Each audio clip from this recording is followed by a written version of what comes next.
Clip number 779۔ اس clip میں آپ قرآن پاک کی سورہ مریم کی آیت نمبر 32 سے 34 تک کی تلاوت، ترجمہ اور تفسیر قرآن صراط الجنان سماعت فرمائیں گے۔ بسم اللہ الرحمن الرحیم۔ ترجمہ، اللہ کے نام سے شروع جو نہایت مہربان رحمت والا ہے۔ وَبَرًّا بِوَالِدَتِي وَلَمْ يَجْعَلْنِي جَبَّارًا شَقِيًّا۔ ترجمہ، اور مجھے اپنی ماں سے اچھا سلوک کرنے والا بنایا اور مجھے متکبر بد نصیب نہ بنایا۔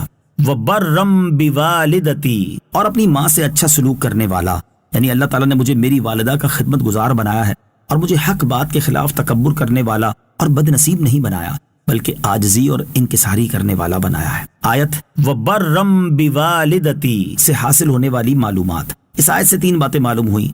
نمبر 1، حضرت عیسیٰ علیہ السلام کی والدہ ماجدہ بدکاری کی تہمت سے بری ہیں، کیونکہ اگر وہ کوئی بدکار عورت ہوتی تو ایک معصوم رسول کو ان کے ساتھ بھلائی کرنے اور ان کی تعظیم کرنے کا حکم نہ دیا جاتا۔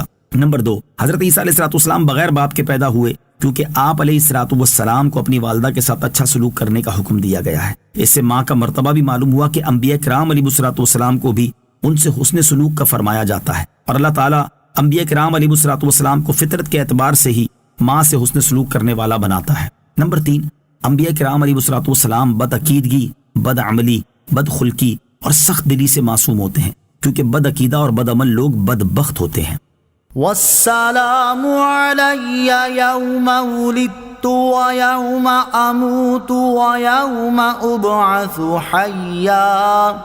ترجمہ، اور مجھ پر سلامتی ہو جس دن میں پیدا ہوا اور جس دن وفات پاؤں اور جس دن زندہ اٹھایا جاؤں۔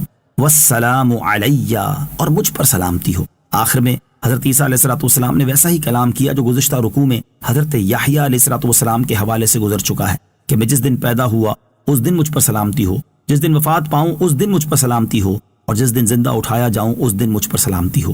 جب حضرت عیسیٰ علیہ السلام نے یہ کلام فرمایا تو تمام لوگ خاموش ہو گئے، اور ان کو آپ علیہ السلام کی والدہ ماجدہ کے نیک پرہیزگار ہونے پر یقین آ گیا کہ جو بچہ اس طرح کی باتیں کر رہا ہے اس کی والدہ ہمارے لگائے ہوئے الزامات سے بری ہیں۔ اس کلام کے بعد آپ خاموش ہو گئے اور دوبارہ اسی وقت کلام کیا جب دوسرے بچوں کی طرح بولنے کی عمر تک پہنچ گئے۔ اس سے معلوم ہوا کہ اللہ تعالیٰ کے نبی علیہ السلام ولادت، زندگی، وفات، حشر، ہر جگہ اللہ عز و جل کے امن میں رہتے ہیں۔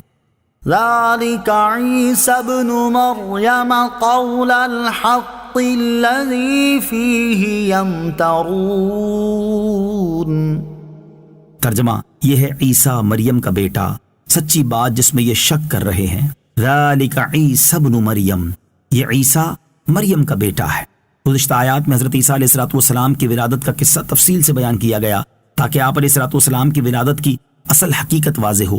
اب اس آیت مبارکہ سے حضرت عیسیٰ علیہ السلام کے متعلق جو یہودی اور عیسائی عقیدہ رکھتے ہیں اس کی وضاحت شروع کی گئی تاکہ اس بارے میں بھی اصل حقیقت واضح ہو کہ حضرت عیسیٰ علیہ السلام کے متعلق ان کے عقیدے کیا ہیں۔ یہودی تو معاذ اللہ حضرت عیسیٰ علیہ السلام کو جادوگر، ولد الزنا کہتے تھے، اور عیسائی حضرت عیسیٰ علیہ السلام کو خدا کا بیٹا کہتے ہیں، جبکہ حقیقت یہ ہے کہ حضرت عیسیٰ علیہ السلام حضرت مریم کے بیٹے ہیں اور اللہ عز و جل کے برگزیدہ نبی اور بندے ہیں، جیسا کہ گزشتہ آیات میں بیان کیا گیا کہ آپ علیہ السلام نے پیدا ہوتے ہی فرمایا انی عبد اللہ، میں اللہ کا بندہ ہوں، اور یوں آپ علیہ السلام نے تمام باطل نظریات کا رد کر دیا۔